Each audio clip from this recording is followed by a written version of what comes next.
Hello students, कैसे हैं आप सभी। Welcome back to the knowledge flow where ideas stream freely. Okay, so आज हमारी जनरल अवेयरनेस की series previous year question series का डे 4 है। अभी तक हम 30 क्वेश्चंस जो हैं वो कवर कर चुके हैं। सो आइए हम स्टार्ट करते हैं। ठीक है, question first, the Soshrutam 2024 seminar at All India Institute of Ayurveda was organized to commemorate Sushruta. He is also regarded as the, so जो सुश्रुता है उनको क्या कहा जाता है, उनको कहा जाता है फादर ऑफ सर्जरी। क्या कहा जाता है? Father of surgery.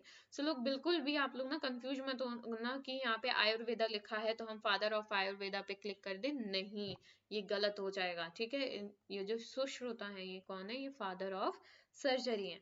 और फादर ऑफ आयुर्वेदा किसको बोला जाता है? चराका को। किसको बोला जाता है? Charaka is known as the fire of father of Ayurveda. Then father of medicine जो है वो बोला जाता है हिप्पोक्रेट्स को। किसको बोला जाता है? Hippocrates is known as the father of medicine. और फादर ऑफ डर्मेटोलॉजी बोला जाता है रॉबर्ट विलिन को। किसको बोला जाता है? Robert Willan is known as the father of dermatology. ठीक है, then next question, who was the young economist involved in drafting the plan of the first 5-year plan 1951-56। सो कौन सा जो है वो यंग इकोनॉमिस्ट है जो इन्वॉल्व हुआ था फर्स्ट 5-year प्लान बनाने के लिए। ठीक है, सो जो कि फर्स्ट 5-year प्लान कब से कब तक का था? 1951 से 1956 तक। तो वो थे के एन राज। के एन राज जो थे वो यंग इकोनॉमिस्ट थे जिन्होंने फर्स्ट 5-year प्लान जो है वो ड्राफ्ट किया था। उसमें मतलब वो यंगेस्ट थे। ठीक है, यंगेस्ट वन। और इनको इस प्लान का क्या बोला जाता है? आर्किटेक्ट भी बोला जाता है। क्या? K N Raj is also known as the architect of this plan. और साथ ही साथ ये जो फर्स्ट 5-year प्लान है ये किसके ऊपर बेस्ड होके बना था? It first 5-year plan based on the, based किस मॉडल के ऊपर बेस्ड था? ये बेस्ड था हेरोड डेमर मॉडल के ऊपर। किसके ऊपर बेस्ड था? हेरोड डेमर मॉडल के ऊपर ये बेस्ड था। और इस फर्स्ट 5-year प्लान का मोटिव क्या था? मेन एजेंडा क्या था इस फर्स्ट 5-year प्लान को बनाने का? मोटिव था, एम था एग्रीकल्चर डेवलपमेंट। यानी कि शुरू के 5 साल, आजादी के शुरू के 5 साल ये किस पे फोकस करना चाहते थे? एग्रीकल्चर के डेवलपमेंट पे फोकस करना चाहते थे। प्लस ये जो फर्स्ट 5-year प्लान है ये किसके द्वारा प्रेजेंट किया गया था पार्लियामेंट के सामने? The first 5-year plan was presented in the parliament by Pandit Jawaharlal Nehru. किनके द्वारा प्रेजेंट किया गया था इसको? इसको प्रेजेंट किया गया था, इस प्लान को पंडित जवाहरलाल नेहरू के द्वारा प्रेजेंट किया गया था पार्लियामेंट में। Okay, next question, in desert plants rate of water loss gets reduced due to the presence of, जो desert plants है वहां पे जो water का रेट है वो रिड्यूस किस वजह से रिड्यूस हो जाता है? क्यूटिकल, क्योंकि वहां पे क्यूटिकल प्रेजेंट होते हैं उस वजह से रेट जो है वो रिड्यूस हो जाता है। Next question, who among the following was appointed by Timur as the ruler for Multan. मतलब कि तैमूर ने किसको, इनमें से इन चारों में से किसको अपॉइंट किया था मुल्तान के रूलर के लिए, एज अ मुल्तान का रूलर के लिए। साथ ही साथ जिसने दिल्ली को भी ऑक्यूपाइड किया था और साथ में जिसने फाउंडेशन भी करी थी सैयद डायनेस्टी में, तो वो कोई और नहीं, कौन है? खिजिर खान। खिजिर खान ने जो है वो रूलर भी रहे थे मुल्तान के और साथ ही साथ इन्होंने दिल्ली भी ऑक्यूपाइड किया था और सैयद डायनेस्टी का फाउंडेशन भी किया था। Then next, which sport is played by the Indian sports person Anjum Chopra. Arjun Chopra जो है, अंजुम चोपड़ा, वो कौन सा स्पोर्ट खेलती हैं? वो खेलती हैं क्रिकेट। और साथ ही साथ इनको ना सेवरल अवार्ड्स भी मिले हैं, इनको बहुत ज्यादा अवार्ड्स दिए गए हैं।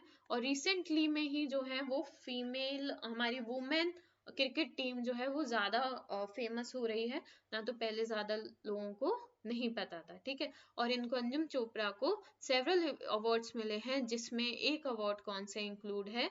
जिसमें इंक्लूड है अर्जुना अवार्ड्स भी जो है वो इंक्लूडेड है। ठीक है, किसमें इंक्लूड है? अर्जुना अवार्ड। ठीक है, then next question, what is the name of the scheme aimed at conservation of wetlands which was announced in the Union Budget 2023-24? So उस स्कीम का नेम क्या है, स्कीम का नेम क्या है जिसका एम क्या था, वेटलैंड्स को कंजर्वेट करना। और जो स्कीम जो है वो अनाउंस हुई थी यूनियन बजट 2023 से 24 के बजट में, ठीक है, वो उस स्कीम का नेम है अमृत धरोहर। क्या है स्कीम का नाम? Amrit Dharohar. Then next question is dash is the non-enzymatic reaction between reducing sugars such as glucose and protein, lipids or nucleic acids। कौन सा ऐसा नॉन एंजामेटिक रिएक्शन है जो इन शुगर्स को क्या करता है, रिड्यूस करता है? वो है ग्लाइकेशन। कौन सा है? Glycation. The next question, which of the following is a member of the strategic policy group of the National Security Council? so इसमें से कौन सा जो है वो मेंबर होता है स्ट्रेटेजिक पॉलिसी ग्रुप, जो कि किसके अंडर में आती है? जो आती है हमारे नेशनल सिक्योरिटी काउंसिल के अंडर में ये ग्रुप आता है, स्ट्रेटेजिक पॉलिसी ग्रुप। इनके मेंबर कौन कौन है? कौन सा इनमें से मेंबर है? फॉरेन सेक्रेटरी है, या होम सेक्रेटरी है, या chairman of the central board of direct taxes है? So option B is the correct answer. तीनों के तीनों जो हैं वो इसके मेंबर्स हैं। कौन है? तीनों के तीनों इसके मेंबर्स हैं। सो रिसेंटली में जो ये नेशनल सिक्योरिटी काउंसिल है, ये किसके द्वारा चेयर किया जा रहा है? It is chaired by the, किसके द्वारा चेयर किया जा रहा है? सॉरी, जो स्ट्रेटेजिक पुलिस ग्रुप है, ये किसके द्वारा चेयर किया जा रहा है? मतलब इसके चेयरमैन कौन है? इसके चेयरमैन है नेशनल, कौन है? National security adviser. इसी सिक्योरिटी काउंसिल के जो एडवाइजर हैं वो क्या है? इसके चेयरपर्सन है, ठीक है। देन प्रीवियसली किसके द्वारा किया जा रहा था ये चेयर्ड? प्रीवियसली किसके द्वारा चेयर्ड किया जा रहा था? प्रीवियसली किया जा रहा था कैबिनेट सेक्रेटरी के द्वारा। किसके द्वारा? कैबिनेट सेक्रेटरी के द्वारा किया जा रहा था। और साथ ही साथ इसके कौन कौन इंपॉर्टेंट मेंबर्स हैं इस ग्रुप के? इस ग्रुप के कौन कौन से इंपॉर्टेंट मेंबर्स हैं? इस ग्रुप के इंपॉर्टेंट मेंबर्स हैं, पहले तो हमारे कैबिनेट सेक्रेटरी ही हैं मेंबर, ठीक है। फिर उसके बाद हमारे सीडीएस होते हैं, यानी कि chief of the three defence service. Three defence service हमारी आ जाती है। डिफेंस की तीन सर्विसेज कौन सी? हमारी एयरफोर्स, नेवी और आर्मी, ठीक है। सो ये सारे हमारे क्या हैं? इनके जो तीनों के एक हेड होते हैं उनको हम सीडीएस बोलते हैं, यानी कि इन तीनों के एक कॉमन हेड होते हैं, उनको हम सीडीएस बोलते हैं, chief of the three defence service, ठीक है। और इसके बाद हमारे जो नेक्स्ट होते हैं वो होते हैं आरबीआई गवर्नर। आरबीआई गवर्नर भी इसका पार्ट होते हैं, और या फॉरेन सेक्रेटरी, ठीक है। आरबीआई गवर्नर या फॉरेन सेक्रेटरी इसका क्या होते हैं? पार्ट होते हैं, ठीक है। देन हम नेक्स्ट बात करें तो हमारे जो होम सेक्रेटरी हैं, ऑलरेडी इसमें आंसर में मेंशन है ऑप्शन में, होम सेक्रेटरी होते हैं हमारे इसका पार्ट। फाइनेंस सेक्रेटरी होते हैं, ओके। देन साथ ही साथ हमारे फॉरेन सेक्रेटरी भी होते हैं, ठीक है।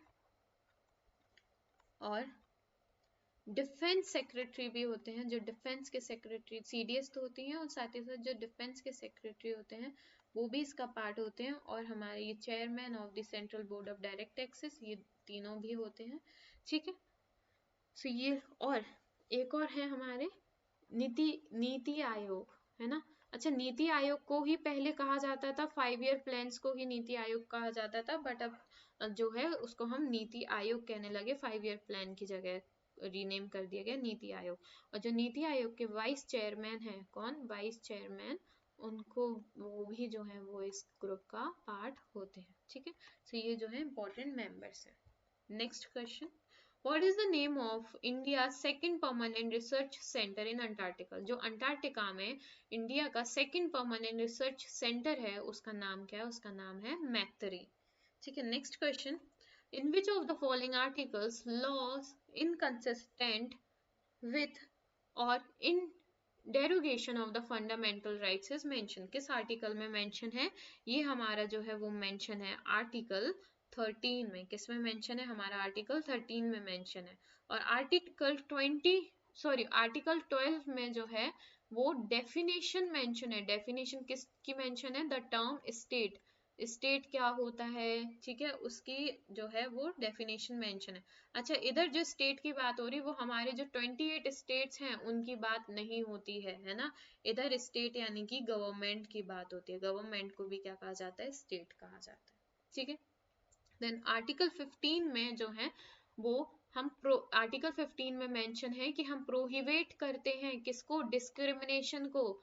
जो डिस्क्रिमिनेशन किया जाता है कास्ट के बेसिस पे, जेंडर के बेसिस पे, कलर के बेसिस पे, है ना, इन सब के बेसिस पे एंड सो ऑन, बाकी और भी एज के बेसिस पे, ठीक है, सो क्रीड के बेसिस पे जो ये डिस्क्रिमिनेशन किया जाता है उसको हम क्या करते हैं, रिस्ट्रिक्ट करते हैं, प्रोहिबिट करते हैं।